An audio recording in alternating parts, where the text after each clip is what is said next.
Alhamdulillah alamin. Assalatu wassalamu ala asrofil anbiya wal mursalin wa ala alihi wa sahbihi ajmain. Amma ba'du. Teman-teman, mari kita bersyukur kepada Allah SWT dengan mengucapkan hamdalah. Dengan banyak rezeki yang sudah kita terima hari ini, dan semoga teman-teman pagi ini sudah berinfak, entah apapun bentuk infaknya,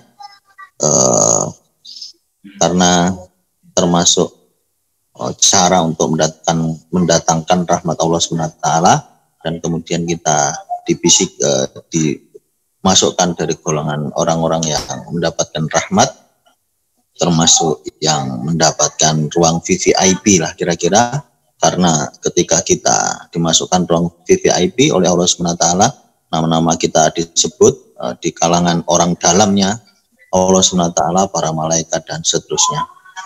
Oleh karena itu yang manfaat yang sungguh luar biasa, meskipun 1.000, 2.000 dan mungkin lebih besar lebih baik, minimal kita rutin melaksanakannya. Teman-teman sekalian, saya ingin melanjutkan dan dengan membaca insight terkait dengan riba. Kalau Mas Alvan memungkasinya tadi dengan itkon atau dengan istiqomah, maksud saya, mungkin perlu kita ketahui, kita pun dengan aktivitas kita harusnya kita istiqomah. Teman-teman sekalian, harta riba ya ini bagian dari tools mungkin untuk diri kita untuk memperbaiki diri, mungkin juga cara sebagian nanti teman-teman untuk menyampaikan kepada orang lain maupun kepada customer kita terkait dengan riba itu sendiri. Pertama, ketiadaan berkah biasanya mewujud dalam bentuk hidup yang tidak tenang kalau kita melakukan aktivitas riba. Harta yang didapatkan juga tidak membawa pada sedikit pun kebaikan.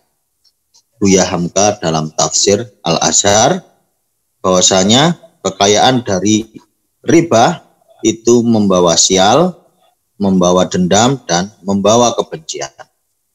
Biasanya para penikmat riba selalu terdorong untuk hidup bersenang-senang, namun memenuhi standar lifestyle dan bermewah-mewahan. Namun umumnya kehidupan diri dan keluarganya itu jauh dari ketenangan.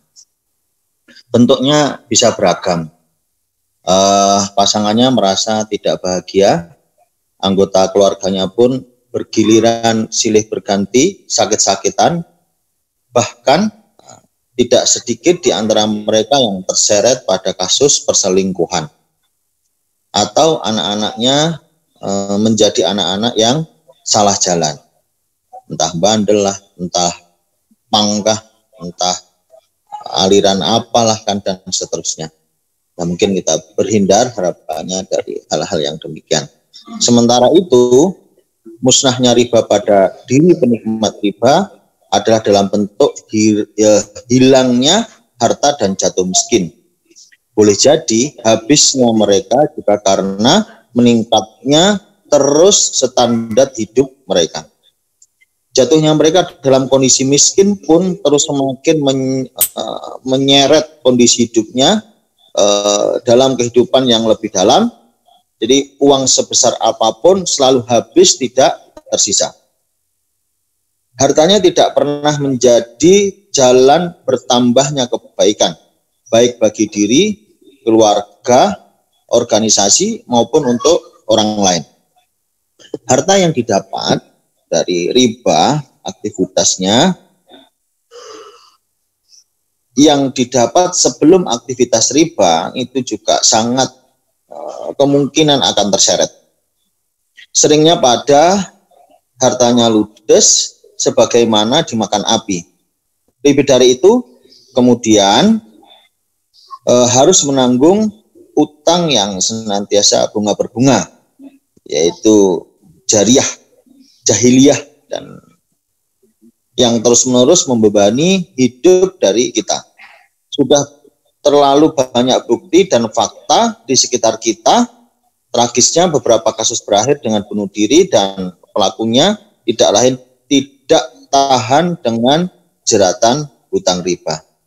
Teman-teman sekalian, itu sebagai preferensi bagi kita semuanya, meski juga terutama mungkin bagi saya sendiri untuk AG-AG kira-kira begitu, berikhtiar kalau perlu kita jadwalkan gitu, dengan mungkin dari teman-teman bisa mengurangi konsumsi dan menambah pendapatan, kira-kira itu, dengan memperbanyak peluang-peluang bisnis mungkin bagi yang sudah berhubungan dengan itu, dan segera mendobel lah kira-kira begitu untuk mempercepat dan mentargetkan kita segera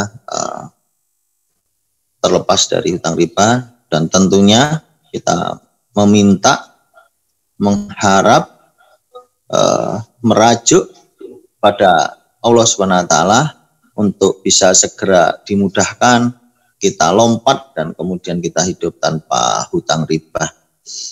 Kira-kira itu teman-teman, 5 menit insya Allah, semoga bermanfaat bagi kita diri pribadi dan dari kehidupan berorganisasi kita, khususnya di keluarga besar Jagatland. Semoga kita diistiqomahkan untuk mempunyai niat, kita mau lepas bahwasanya kita salah dan kemudian kita taubatan nasuha. Kurang lebihnya mohon maaf. Billahi taufiq wal hidayah. Assalamualaikum warahmatullahi wabarakatuh.